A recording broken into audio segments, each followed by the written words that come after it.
آگے کہیں جانا ہو تو بڑی پرابلم ہوتی ہے، مگر انشاءاللہ تبارک و تعالی ہم کسی کنارے لگا کے بات کو پھر آگے جائیں گے۔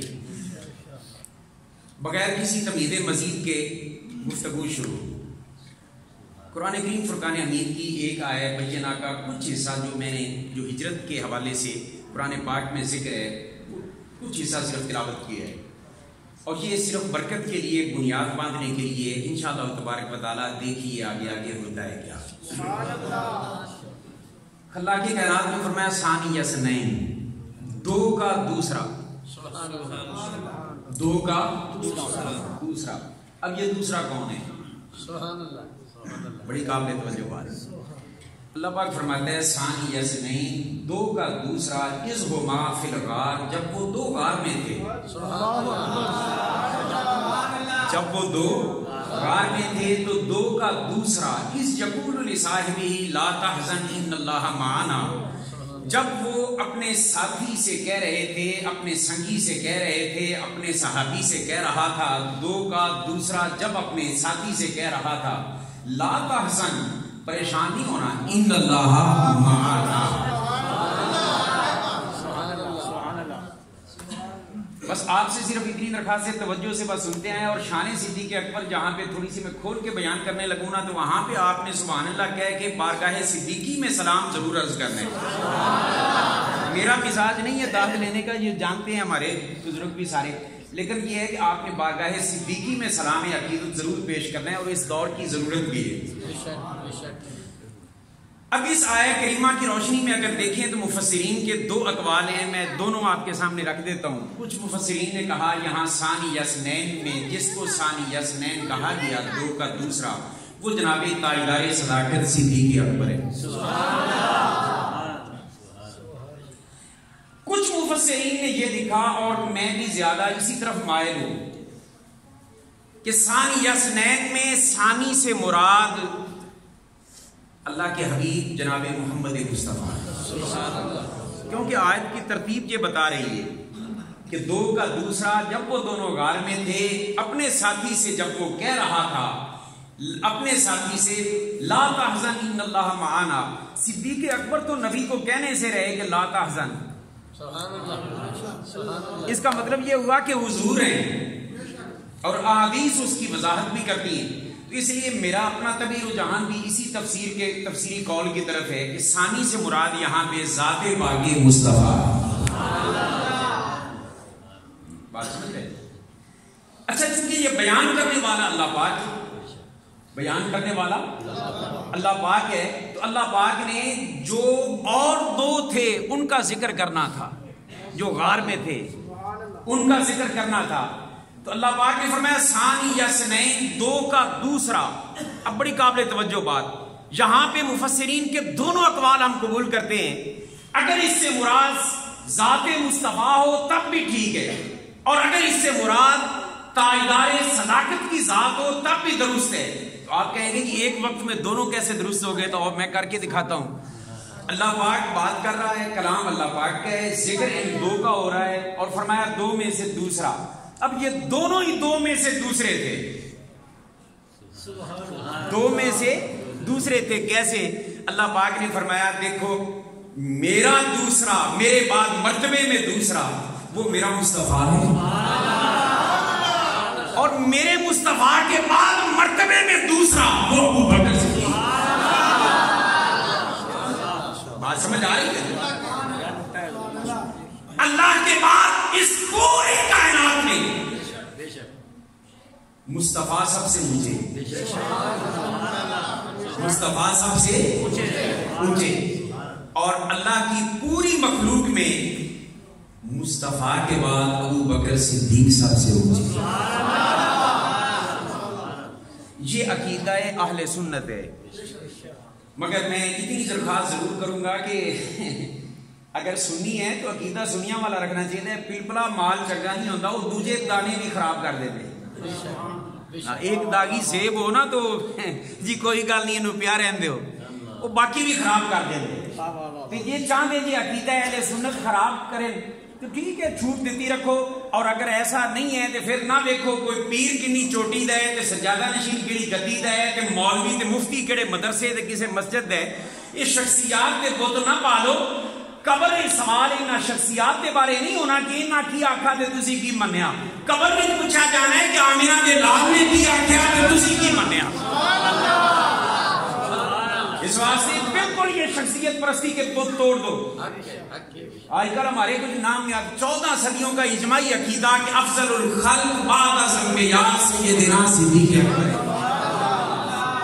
14 صدیوں سے یہ عقیدہ چلا آ رہا ہے اور انشاءاللہ میں کوشش کروں گا جتنا وقت ہے اس کے اندر میں صدیق اکبر کی عظمت پاک مدینہ العلم کی زبان سے بھی بیان کروں اور باب مدینہ العلم کی زبان سے بھی بیان کروں تاکہ مدینہ العلم کا عاشق اور باب مدینہ العلم کے غلامی اور ملنگی کا دعویٰ کرنے والا وہ حیا کرے اور اس کو پہلا نمبر اس امت میں دے جس کو رب اور مصطفیٰ نے پہلے نمبر پہ رکھا.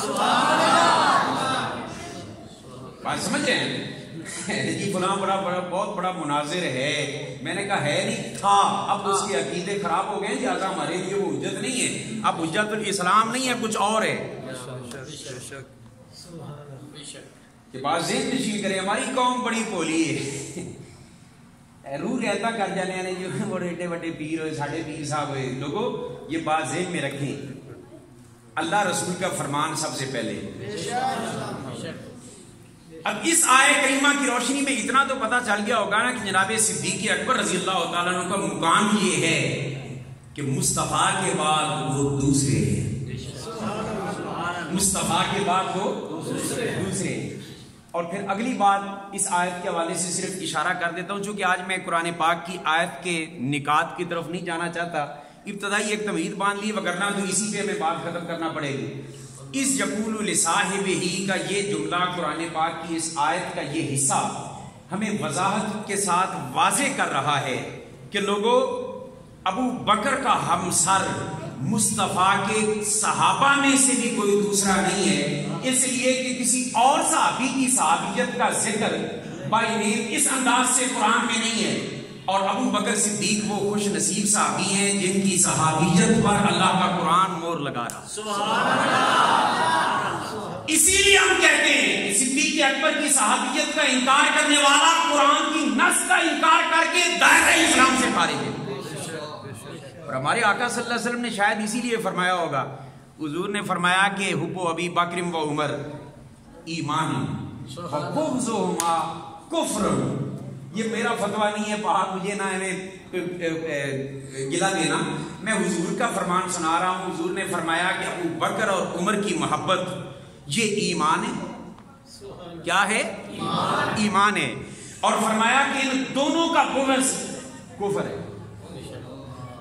پتہ چلا جڑا ابو بکر و عمر نال محبت کرے مومن تے جڑا ابو بکر اور عمر نال بغض رکھے ہو یار تسی کہہ دو میں کیا پرچے ہو جانے. حق وقت کلمے واسطے بڑیاں مصیبتاں تکلیفاں نشانیاں پہنی. اور دوسرے مقام پہ حضور سید کائنات صلی اللہ علیہ وسلم نے فرمایا یہ مدینہ العلم جو شان بیان کر رہے ہیں صدیق اکبر کی. حضور نے فرمایا حب ابی بکر وشکرہ واجب علی امتی. فرمایا میری ساری امت پر ابو بکر سے محبت کرنا بھی لازم ہے. ابو بکر کا شکر ادا کرنا بھی لازم ہے. شکر ادا کرنا بھی. آپ پوچھیں گے شکر کس بات پر؟ سوال آ سکتا ہے نا ذہنوں میں. کریم آقا نے فرمایا میرے ہر جان نثار نے مجھ پر بہت کچھ قربان کیا مگر جس نے جو بھی دین اسلام کے لیے قربانی دی اور میرے اسلام کی اشاعت میں حصہ لیا ان ساروں کے احسانات کا بدلہ میں محمد چکا ہوں سوائے ابو بکر کے. ابو بکر کے احسانات ہی اتنے ہیں کہ میں محمد اللہ کے خزانوں کا مالک و مختار ہو کر بھی یہ بدلہ نہیں چکا سکا. قیامت کے دن اپنے رب سے یہ بدلہ دلواؤں گا. یہ ہے مقام سیدنا صدیق اکبر رضی اللہ تعالیٰ عنہ. کریم آقا صلی اللہ علیہ وسلم کا ایک اور فرمان علی شان سناتا جو حضور نے فرمایا لو وزن الایمان ابی بکر بِإِيمَانِ أَهْلِ الْأَرْضِ لَرَجَحَ بِهِمْ. کریم آقا صلی اللہ علیہ وسلم، میں حدیث پاک کا ذمہ دار ہوں. کریم آقا نے فرمایا کہ اگر اس کو میں سادہ انداز میں سمجھا دیتا ہوں، مجھے علم ہے، کوئی سادہ ہمارے میاں میٹھو بھی ہوتے ہیں، اب بعد میں جی خطیب صاحب پتہ نہیں کی بولتے رہے، انسان کے سمجھ نہیں آئی، انشاءاللہ تبارک و تعالیٰ وہ گل نہیں ہوئے گی. حضور نے فرمایا کہ اگر ترازو قائم کیا جائے، ترازو قائم کیا جائے اور اس کے ایک پلڑے میں ابو بکر کا ایمان رکھا جائے، کہہ لیں سبحان اللہ،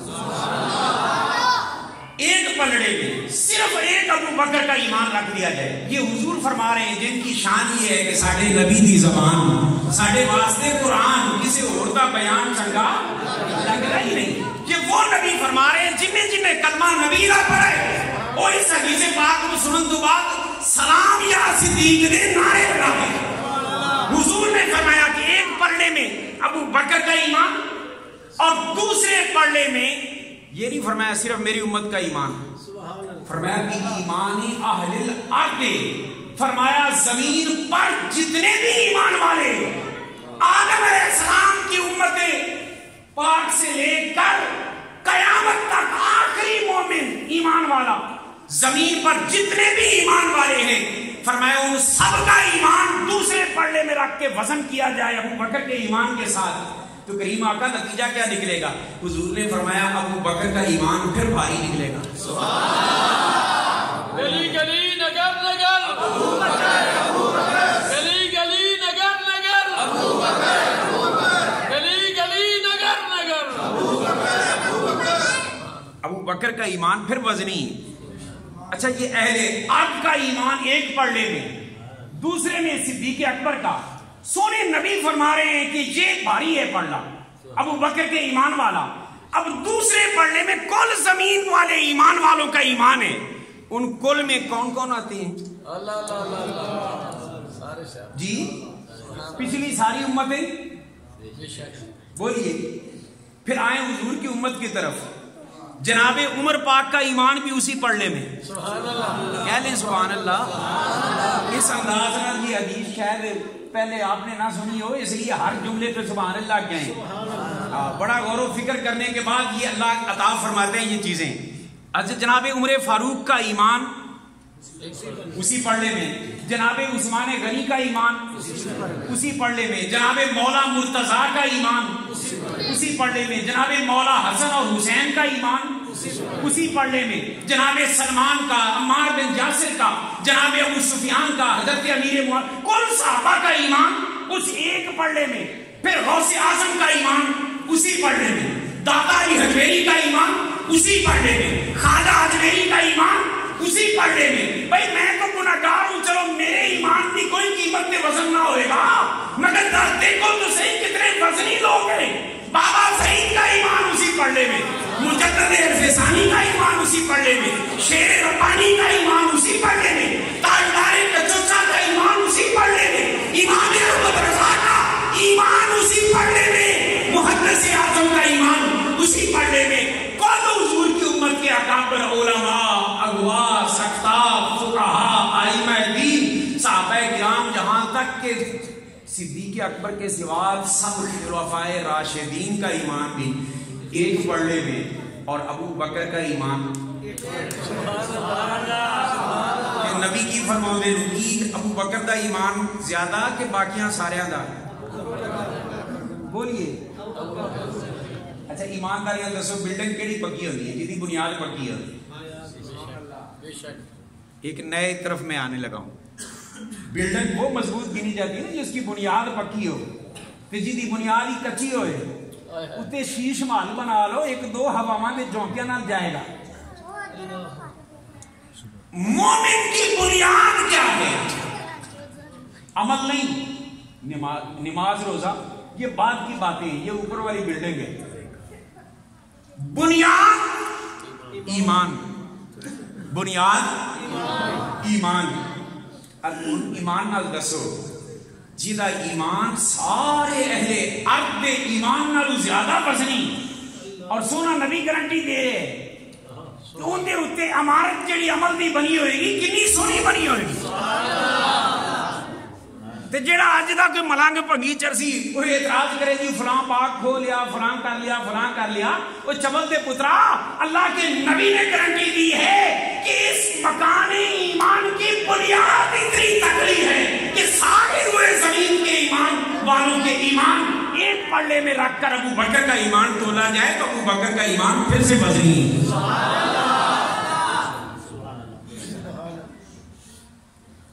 اب آگے ہیں، میں چونکہ جہاں پہ رک جاؤں پھر میرے مجبوری ہے، میں رکتا ہی چلا جاتا ہوں، تھوڑا سا آگے چلتے ہیں۔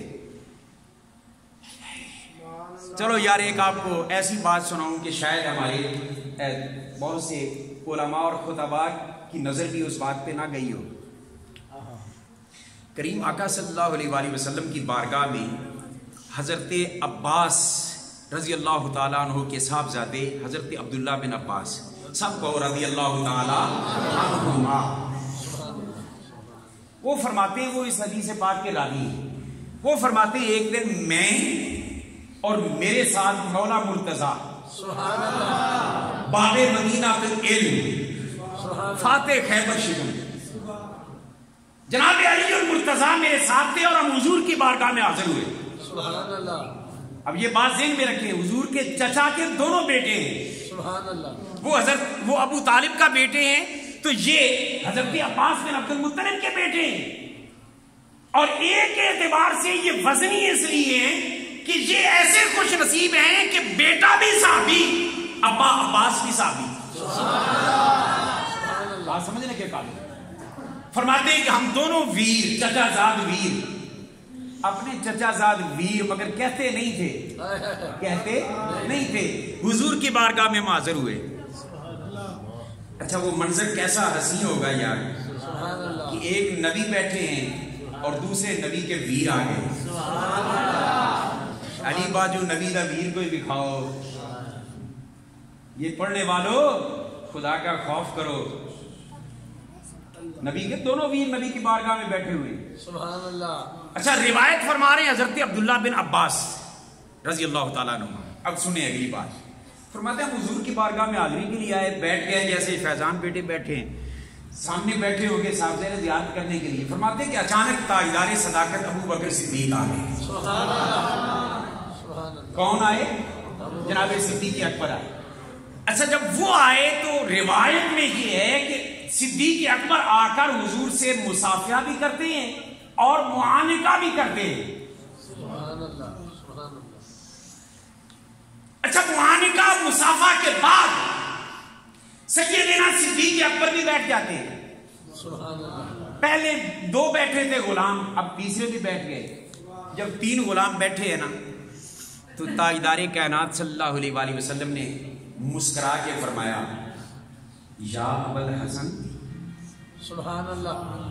میرا خیال ہے تجھے علی سمجھے نہیں بھائی، روایت کر رہے ہیں حضرت عباس رسول اللہ کے چچا زاد ویر یہ بھی ہیں، نبی پاک نے یہ نہیں فرمایا عباس اور علی سن لو،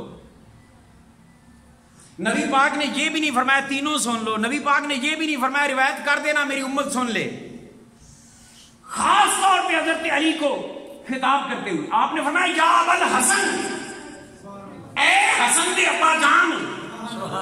اچھا بڑی قابل توجہ بات، یا علی بھی اگر کہتے نبی تو کہہ سکتے تھے، نہیں کہا۔ اگر کنیت کا استعمال کرنا تھا تو ابو تراب بھی کہہ سکتے تھے، خود کنیت دی ہے۔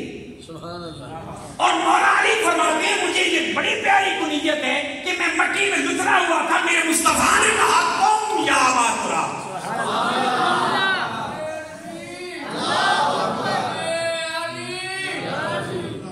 بلکہ صحابہ کرام فرماتے ہیں کبھی اگر کسی وجہ سے بھائیوں میں تھوڑی بہت بعض اوقات ہو جاتے ہیں نا معاملات، دیکھتے کہ مولا علی پاک کو کچھ ہم سے رنج ہے یا کوئی، تو ہم جا کے نا منانے کے لیے جب جاتے آپ کی بارگاہ میں تو آپ کو ہم یا ابا تراب کہہ کے پکارتے تو آپ خوش ہو کر فرماتے میرے بھائی کیسے آئے ہو، خوشی کا اظہار کرتے۔ مگر نبی ابو تراب بھی نہیں کہہ رہے، یا علی بھی نہیں کہہ رہے، نبی فرما رہے یا ابوالحسن، اے حسن کے ابا جان۔ اور فعل الحکیم لا یخلو عن الحکمہ، حکمت والے کی کوئی کام بھی کوئی بات بھی حکمت سے خالی نہیں ہوتی۔ تو نبی سے بڑا حکیم کون ہے؟ تو حکمت کیا ہے؟ تو مجھے جو سمجھ آئی آپ تک پیش کر دیتا ہوں. میں تو پکا پکایا حلوہ دین کا آپ کے سامنے رکھ رہا ہوں, آپ کو چبانے کی بھی محنت نہیں کرنا پڑے گی. حضور نے جو فرمایا نا یا ابوالحسن, اس کا مطلب یہ تھا کہ حضور دنیا والوں کو بتانا چاہتے تھے کہ علی حسین کا ابا بعد میں ہے, حسن کا ابا پہلے ہے.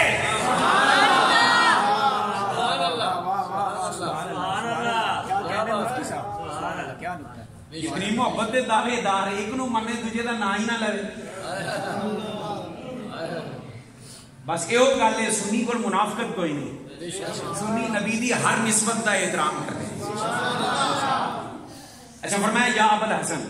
اچھا جناب عباس نو نہیں فرمایا, جڑے راوی نو حضرت علی کو خطاب کیا یا ابوالحسن. اب اگلی بات سنیں, پھر میں حکمت سمجھاتا ہوں حکمت کیا ہے. فرمایا یا ابوالحسن منزلۃ ابی بکر عندی کمنزلتی عند ربی. حضور نے ارشاد فرمایا ابوالحسن, ابو بکر کا میرے نزدیک وہ مقام اور مرتبہ ہے جو میرے رب کے نزدیک مجھ محمد کا مرتبہ ہے. نعرہ تکبیر, نعرہ رسالت, نعرہ رسالت, نعرہ تحقیق, نعرہ حیدری. بات سمجھ آ رہی ہے نا؟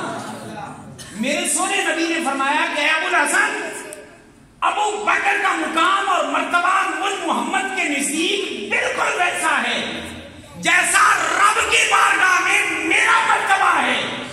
اب ایمان سے بتائیں, رب کی بارگاہ میں حضور کا مرتبہ جیسا کوئی اور ہو سکتا ہے پوری کائنات میں؟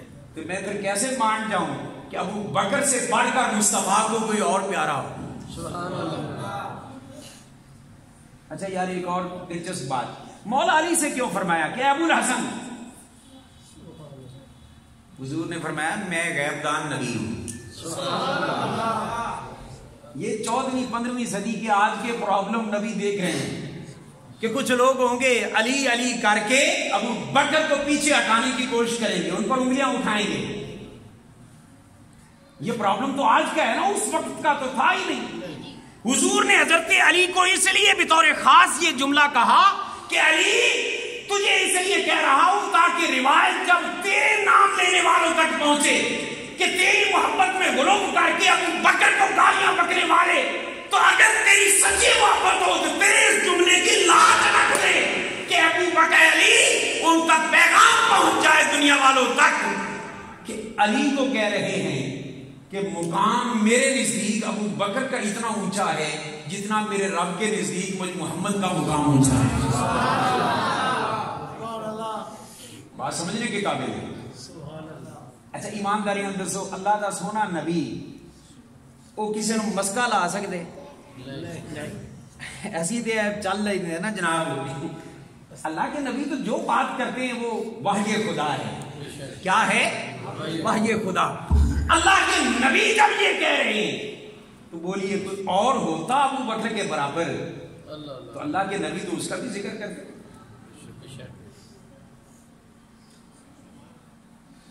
اچھا پھر تھوڑا سا اس حدیث پاک کی گہرائی میں اور جانے کی کوشش کرتے ہیں.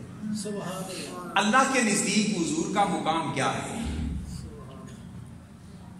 حضور کا مقام کیا ہے کہ ساری کائنات اور مخلوق خدا میں حضور کو اللہ نے سب سے اونچا کیا, اور پوری مخلوقات میں حضور کا جواب کوئی نہیں اور حضور کے برابر کوئی نہیں. حضور فرماتے ہیں جویں رب میرے برابر کسی کو دیکھنا مخلوق نہیں پسند نہیں کرتا, میں محمد ابو بکر کے برابر کسی کو دیکھنا پسند نہیں کرتا. یہی وجہ ہے حضرت ابو الدرداء رضی اللہ تعالیٰ عنہ روایت فرماتے ہیں ایک دن ایسا ہوا سیدنا ابو بکر صدیق اور میں ساتھ ساتھ حضور کی بارگاہ میں حاضری کے لیے آ رہے تھے. حالت یہ تھی میں تھوڑا سا آگے تھا, بعض اوقات چلتے ہوئے دوست تھوڑا بہت آگے پیچھے ہو جاتا ہے, معاملہ یہ نہیں ہوتا. اور پھر جانا ہو مصطفیٰ کی بارگاہ میں تو پھر تو ایک شوق بھی کھینچ کے لے جانا ہوتا ہے نا. مست کلندر کے نعروں کو جواز دینے والے یہاں جواز کیا دو گے, وہ تو مستی میں آ رہے تھے. وہ تو مست ہو کے آ رہے تھے حضور کے دیدار کے لیے. فرماتے ہیں میں ابو بکر رضی اللہ تعالیٰ عنہ سے تھوڑا سا آگے تھا اور حضور کی بارگاہ میں ہم دونوں آ رہے ہیں. جب حضور نے یہ منظر دیکھا نا, حضور نے فرمایا کہ ابو درداء میرے غلام, میں کیا دیکھ رہا ہوں, تو اپنے سے بہتر کے آگے کچھ چل رہا ہے, تو اس سے آگے چل رہا ہے جو تجھ سے بہتر ہے. عرض کی یا رسول اللہ صلی اللہ علیہ وسلم فداک ابی و امی. ارشاد فرمایا کس کی بات فرما رہے ہیں؟ فرمایا میں اپنے ابو بکر کی بات کر رہا ہوں. اس موقع پہ حضور نے جو جملہ اختیار کیا نا, وہ توجہ کے ساتھ سنیے. میرے رب کے حبیب نے فرمایا زمین, پوری زمین پر نبیوں اور رسولوں کے علاوہ کوئی ایک شخص بھی اس مرتبے کا حامل ابو بکر کے سوا نہیں ہے جس پر سورج غروب ہوتا ہو اور طلوع ہوتا ہو. سبحان اللہ. جس کے وجود پر سورج طلوع ہوتا ہے, غروب ہوتا ہے, اول سے لے کر آخر تک, ان میں کوئی ایک بھی نبی اور رسولوں کے بعد ایسا نہیں ہے جو ابو بکر سے بہتر ہو. ابو بکر سب سے بہتر ہے. ابو بکر ہے, یہ کس کا فیصلہ ہے؟ نبی پاک کا. ایسی کلمہ کی نہ پڑے کہ ماننی کیڑنی گل ہے, کہ پھر یہ نعرہ پکا کر لو کہ افضل الخلق بعد از انبیاء سیدنا صدیق اکبر.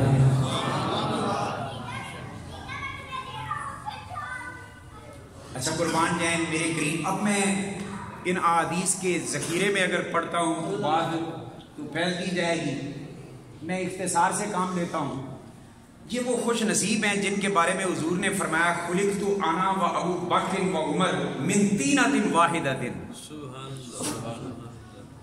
حضور نے فرمایا میں, ابو بکر اور عمر ایک مٹی سے پیدا کیے گئے. ایک مٹی سے. نہیں جی راوی کمزور ہے اس حدیث سے, تو میں آخیا عمل کا اثر ہے کہ حدیث ٹھیک ہے. کہنے کہ وہ کیسے؟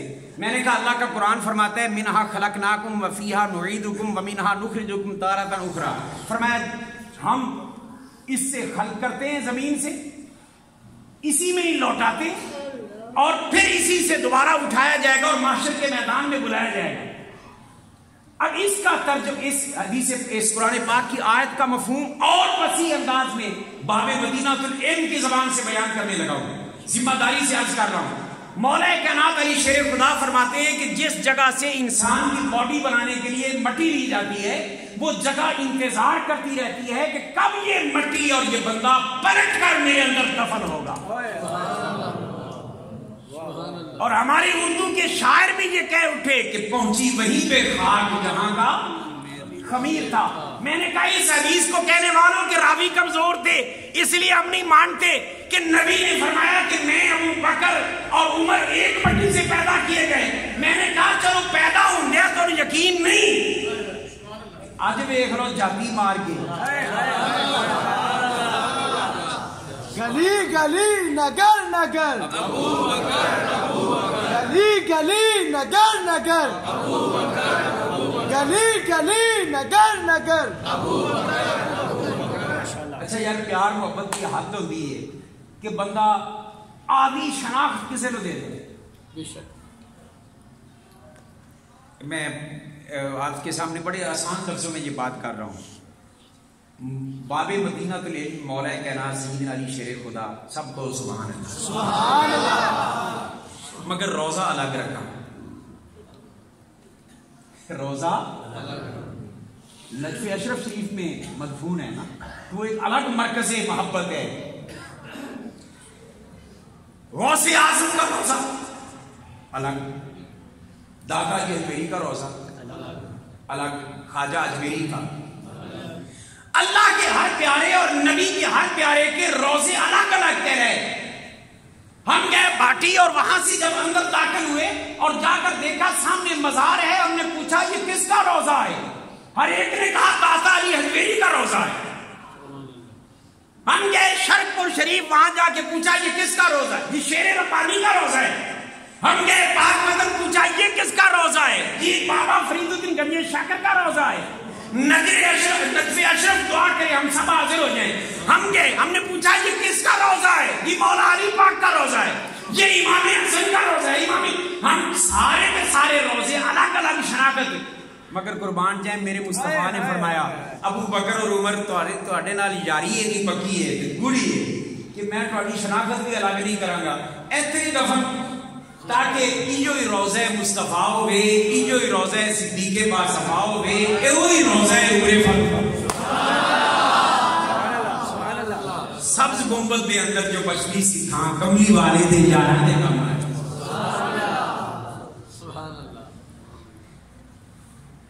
ایک دن حضور آئے مسجد میں، قرب کی بات آئی، حضور مسجد میں جب تشریف لائے صحابہ انتظار کر رہے ہیں اور اس حال میں حضور مسجد میں آئے کہ ایک ہاتھ میں ابو بکر صدیق کا ہاتھ پکڑا ہوا ہے، دوسرے ہاتھ میں فاروق اعظم کا ہاتھ، جیسے یار دوست چلتے ہیں نا تو بڑے بے تکلف ہوگا، حضور اس انداز سے تشریف لا رہے ہیں، اس ہاتھوں میں ہاتھ ہیں۔ اچھا مسجد میں جو بیٹھے تھے حضور کے غلام انتظار کر رہے تھے، رشک تو آیا ہوگا نا کہ کتنے خوش نصیب ہیں یار یہ کہ حضور اس طرح پکڑ کے لے جا رہے ہیں۔ اچھا جب ان کے اندر رشک پیدا ہوا تو کریم آقا کو اللہ نے جو نگاہ نبوت دی ہوئی ہے اس سے حضور نے یہ مشاہدہ فرما لیا اور حضور نے بغیر کسی کے سوال کیے یہ ارشاد فرما دیا اور سب کے دلوں کے خیالات کو جو رشک میں بدل رہے تھے ختم کر کے رکھ دیا۔ حضور نے فرمایا لوگوں تم آج دیکھ رہے ہو کہ ہم یوں آ رہے ہیں، فرمایا سنو اللہ کی قسم جس کے قطع قدرت میں محمد کی جان ہے، قیامت والے دن ہم جب اٹھیں گے تو تب بھی اسی طرح محشر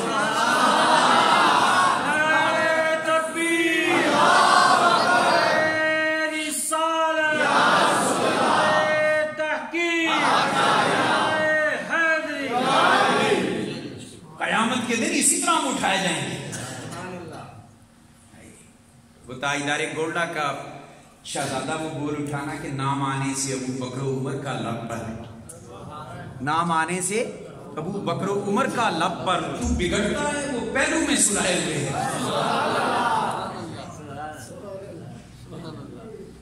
اچھا یہاں مجھے پھر ایک اور بات یاد آ گئی، عرض کر دیتا ہوں، امام اہل بیت، سب کہو سبحان اللہ۔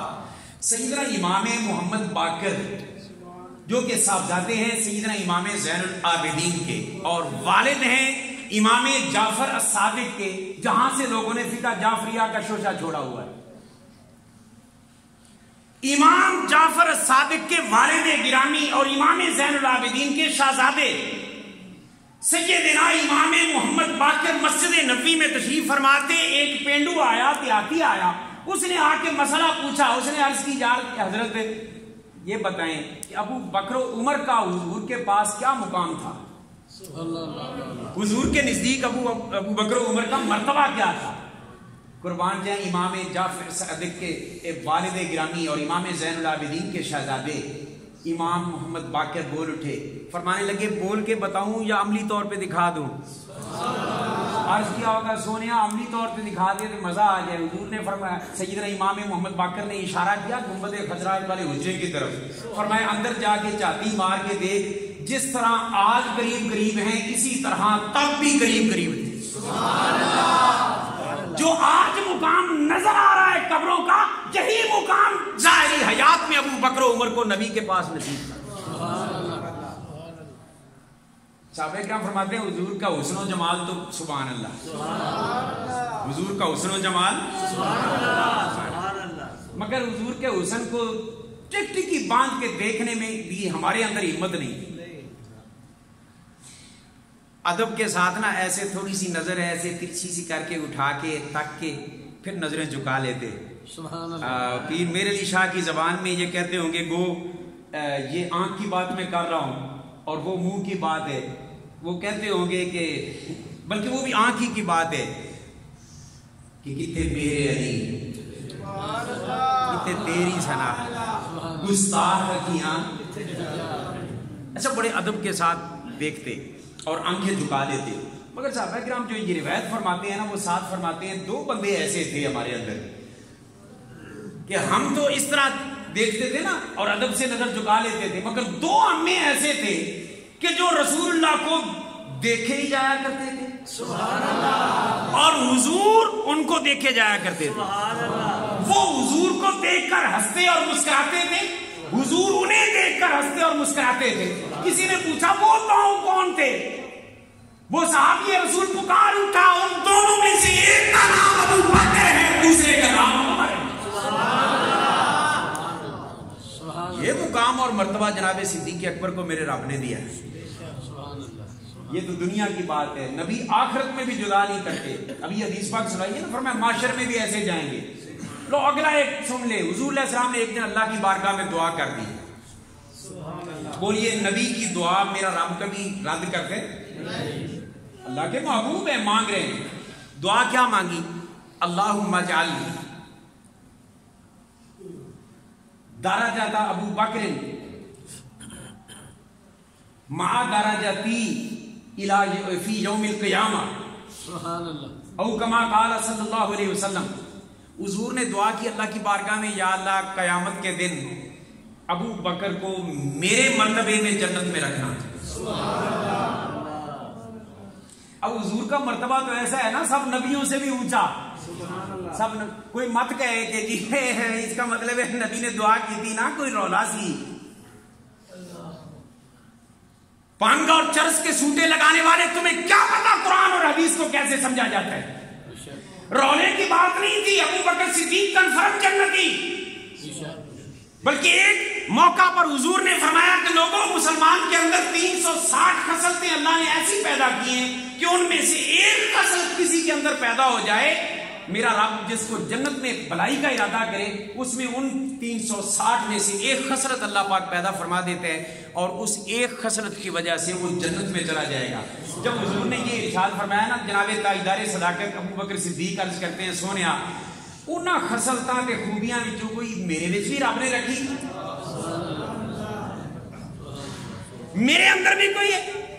اس کے جواب میں حضور نے فرمایا وحی یوحا والی زبان سے، حضور نے فرمایا ابو بکر، اللہ نے جو 360 کے قریب خیر کی خصلتیں پیدا کی، کسی کے ساتھ بھی بھلائی کا ارادہ کرے ایک خصلت اس میں رکھ دیتا ہے، اور اس ایک خصلت کے باعث وہ بندہ جنت میں چلا جائے گا. مگر ابو بکر تو نے پوچھا ہے کہ تجھ میں بھی کوئی ہے؟ ابو بکر سن، وہ ساری کی ساری خصلتیں اللہ نے تیرے اندر رکھی،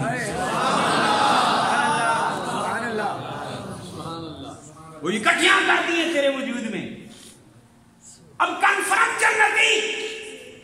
سونے نبی نے کتنی بار جنت کی بشارت دی، ابو بکر فی الجنہ. بلکہ صرف اتنا ہی نہیں، ایک بار مولا کائنات علی شیر خدا کو آپ نے فرمایا، ابو بکر عمر کو آتے دیکھ کر حضور نے فرمایا، علی پیارے یہ جو دو آ رہے ہیں نا، ان کی شان سنانے لگا ہوں. قربان جائیں صدیق اکبر کی شان پر کہ جو نبی سناتے ہیں.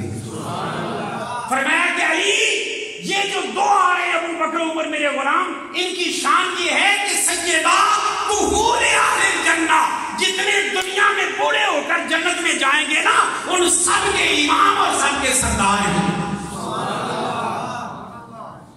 تو بھئی جنت میں سردار کا مرتبہ تو ہوگا نا. تو اب دعا کیوں کی؟ میں نے کہا دعا اس لیے کی کہ نبی کا مرتبہ قیامت کے دن وہ ہوگا جو کسی اور نبی کو بھی نہیں ملے گا. سارے نیچے ہوں گے، حضور کا درجہ اونچا ہوگا، اور حضور نہیں چاہتے کہ وہاں بھی صدیق اکبر سے جدائی پڑ جائے. اس لیے دعا کی، یا اللہ میرے درجے میں رکھنا. اور صرف دعا نہیں کی، دعا کے فوراً بعد میرے مصطفیٰ نے فرمایا کہ وہ جو میں نے اللہ سے مانگا ہے نا اس دعا میں، میرے رب نے میری طرف وہی بھیجی ہے کہ میں نے وہ قبول کر لی ہے. سبحان اللہ. بات سمجھ رہے ہیں نا؟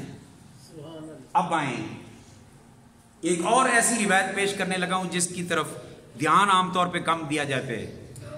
آج کے فتنوں کے دور میں یہ ساری حدیثیں کھل کھل کے بیان کرنی چاہیے تاکہ کسی بھی بندہ مومن کا عقیدہ خراب نہ ہو. حضور سید کونین ابن عساکر نے اس کو روایت کیا ہے.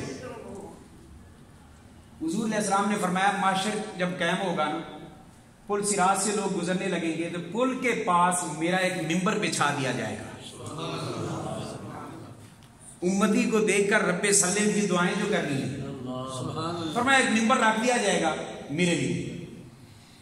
اس ممبر کے جو نیچے والا زمینہ ہے، آپ جانتے ہیں نا ممبر کی 3 سیڑھیاں ہوتی ہیں، جو سب سے نیچے والی سیڑھی ہے وہاں پہ ایک فرشتہ نورانی آ کر کھڑا ہو جائے گا. سبحان اللہ.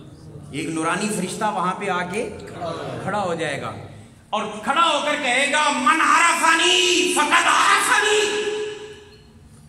جو مجھے پہچانتا ہے معاشر والوں وہ تو پہچانتا ہے، مگر من لم یعرفنی، جو مجھے نہیں پہچانتا وہ سن لو میں کون ہوں۔ وہ کہتے ہیں انا مالک خازن النار، میں جہنم کا داروغہ ہوں۔ کیا ہوں؟ جہنم کا داروغہ ہوں۔ اچھا، یہ اعلان کرنے کے بعد وہ اگلی بات جو اصل بات ہے اپنا تعارف کروایا، اور تعارف کے بعد اصلی جو بات کرنا تھی وہ سنا رہے ہیں۔ حضور نے فرمایا کہ وہ کہے گا کہ میں داروغہ جہنم ہوں۔ ان اللہ امرنی ان ادفع مفاتیح جہنم الی محمد۔ وہ اعلان کرتا ہے معاشر والوں سن لو، میرے رب نے مجھے حکم دیا ہے کہ جہنم کی چابیاں لے جا اور میرے مصطفیٰ کو دے دے، میرے مصطفیٰ کے سپرد کر دے۔ میں وہ چابیاں لے کے آیا ہوں محبوب کو دینے کے لیے، مگر ادھر آ کر عجیب منظر معاشر والوں سننا ذرا۔ فرمایا کہ میں اللہ کے حکم کی تعمیل میں وہ چابیاں لے کر مصطفیٰ جائے رحمت کی بارگاہ میں پیش کرنے لگانا، تو حضور نے فرمایا کہ اے داروغہ جہنم، میرا حکم یہ ہے کہ یہ چابیاں میرے ابو بکر کو جا کے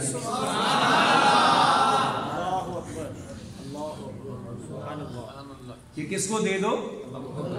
کہاں گئے وہ مولوی؟ نہیں، اللہ ہی کی مانے کسی اور کی نہ مانے۔ میں آخیا رب دے محبوب دی بولی یہ فرق کوئی نہیں، وگرنہ فرشتے اللہ کے حکم کے پابند ہیں۔ لا یعصون اللہ ما امرهم ویفعلون ما یؤمرون۔ کہتے ہیں رب نے مجھے حکم دیا، میں تعمیل کے لیے حاضر ہوا، حضور نے حکم دے دیا کہ ابو بکر کو دے دو، میں نے وہ چابیاں ابو بکر کو دے دی ہیں۔ معاشر والوں گواہ رہنا، گواہ رہنا، گواہ رہنا۔ اچھا، یہ کہہ کرنا وہ داروغہ وہ نیچے اتر جائے گا۔ حضور فرماتے پھر ایک اور فرشتہ آ کر کھڑا ہو جائے گا، وہ بڑا نورانی اور خوبصورت فرشتہ ہوگا، آ کر ابتدا میں اپنا تعارف وہ بھی اسی طرح کروائے گا کہ جو مجھے پہچانتا ہے، جو نہیں پہچانتا وہ پہچان لے، میں اپنا تعارف کروا رہا ہوں۔ آپ کون ہیں؟ اس نے کہا میں جنت کا رضوان ہوں، جنت کا رضوان ہوں، رضوان جنت ہوں۔ آپ کیسے آئے؟ انہیں آخیا اللہ پاک نے مینوں آرڈر دیتے کہ میں جنت دیاں چابیاں اپنے سونے حبیب کو دے دیا۔ میں وہ چابیاں جنت کی حضور کی بارگاہ میں پیش کرنے کے لیے حاضر ہوا کہ میرے محمد نے حکم دیا ہے کہ یہ چابی ابھی میرے ابو بکر کو دے دو۔ اب جہاں سے میں نے بات شروع کی تھی اس کے تناظر میں اس حدیث پاک کو لیں کہ حضور نے فرمایا کہ میرا مرتبہ جو رب کے نزدیک ہے، میرے نزدیک وہ مرتبہ ابو بکر کو حاصل ہے۔ رب نے چابیاں بھیجی نبی کی طرف اور نبی نے بھیجی صدیق کی طرف، تو پتہ چلا ساری اسمعین زما فی الغار، ان دونوں پر سلام ہو۔ سبحان اللہ، کیا بات، کیا کہتے ہیں۔ اب یہ تو بات ہے مدینہ العلم کی زبان کی روشنی میں، اور میں نہایت اختصار کے ساتھ بیان کر رہا ہوں۔ اب میرے پاس ٹائم کی کوئی مزید گنجائش نہیں، اور آپ کے پاس بھی نہیں، چونکہ کافی دیر کے بیٹھے ہوئے ہیں۔ تقریر واز اتنا ہی ہونا چاہیے جتنا ہضم ہو جائے۔ کھانا بندہ چوکا کھا لے نہ ٹکا کے تے ہاضمہ میدا کمزور ہوئے تو بعض اوقات خرابی کر دے۔ اسی طرح یہ خالص خوراک جو قرآن و سنت کی خوراک ہے نا، یہ بھی زیادہ ہو جائے تو بعض اوقات بد ہضمی ہو جاتی ہے۔ اس لیے میں چاہتا یہ ہوں جتنی بات کی ہے یہ یاد رکھی جائے۔ اب آئے میں صرف برکت کے لیے مولا کائنات علی شیر خدا کی زبان سے عظمت صدیق اکبر بیان کرنے لگا ہوں۔ صرف ایک ہی روایت پیش کروں۔ مولا کائنات سیدنا علی شیر خدا بصرہ میں جب گئے، ابن القبا اور قیس بن عباد یہ دو شخص آپ کی بارگاہ میں حاضر ہوئے اور آ کر کہنے لگے حضور ایک مسئلہ پوچھ رہے ہیں۔ آپ نے فرمایا جی پوچھیں۔ اب انہوں نے جو مسئلہ پوچھا توجہ سے سننا، اور قربان جائیں مسئلہ آج کا تھا، قربان جائیں مجھے یہ دونوں مولا علی کے غلام مل جائیں نا معاشر کے میدان میں، میں ان کے پاؤں چوموں گا۔ پرابلم ہماری تھی، ڈسکس انہوں نے پہلے کر لیا، وہ کر بھی لیا مولا مرتضیٰ سے۔ عرض کرنے لگے کہ حضور آپ یہ ارشاد فرمائے، کیا رسول اللہ صلی اللہ علیہ وآلہ وسلم نے اپنے بعد خلافت کا آپ سے کوئی وعدہ کیا ہوا ہے؟ بھائی گھر والوں کی بات گھر والوں سے پوچھ لینا۔ سمجھدار لوگ تھے، چوکوں چوراہوں میں کھڑے ہو کر بھنگ اور چرس کے پیالے اور سگریٹ پینے کے بعد بک بک نہیں کرتے تھے، اچھا دور تھا، انہوں نے جا کے پوچھ لیا، پوچھا بھی مولا کائنات سے، پوچھا کہ کیا آپ سے حضور نے کوئی وعدہ کیا تھا خلافت کا، کوئی وصیت کی تھی؟ او وصیت رسول اللہ پڑھنے والوں، آج کے بعد کیا مولا علی کا نام لینا چھوڑ دو، یا مولا علی کے جواب کو سن کر سر شرم سے جھکا لو اور عظمت صدیق اکبر کو سلام کرو۔ سبحان اللہ۔ مولا مرتضیٰ نے جواب دیا، انہوں نے فرمایا کہ سن لو، سچی بات یہی ہے کہ اللہ کے رسول نے مجھ علی سے ایسا کوئی وعدہ نہیں کیا، ایسا کوئی وعدہ یہ وہ کہہ رہے ہیں جن دے باواں وچ باواں پا کے ہتھاں وچ ہاتھ پا کے فضا وچ لہرا کے نبی نے فرمایا سی من کنت مولاہ فعلی المولا۔ آج اس حدیث سے استدلال پکڑنے والوں، یہ خود مولا علی کہہ رہے ہیں، سبحان اللہ، باب مدینہ ترین کہہ رہے ہیں، فرماتے ہیں میرے نبی نے میرے ساتھ ایسا کوئی وعدہ نہیں فرمایا تھا۔ اور اگلا جملہ سنیں مولا علی پاس کا، فرماتے ہیں ویسے بھی جب رسول اللہ کی نبوت پر ایمان لانے میں اور رسالت کی تصدیق کرنے میں میں پہلا تھا بچوں میں، اور میں نے پہلے تصدیق کی، تو اب میں کیوں جھوٹ ان کی طرف منسوب کروں؟ خبردار آگاہ ہو جاؤ، میرے مصطفیٰ نے میرے ساتھ کوئی ایسا وعدہ نہیں کیا۔ اب یہ کرنے کے بعد اگلا تیسرا جملہ مولا علی کے کلام میں اب شدت آ رہی ہے، اور یہ ہے سنیوں کے علی۔ سارے کہہ لیں سبحان اللہ۔ پتہ نہیں چار لوگوں کی علی وہ کیسا علی ہے، کون سا علی ہے، مجھے نہیں سمجھ آئی۔ دیکھو خلافت چھین لی، باغ کھو لیا، فلاں شے کر لی، ایمانداری میں دسو جنگل دے شیر کو کوئی شکار چھین کے نہیں جا سکتا؟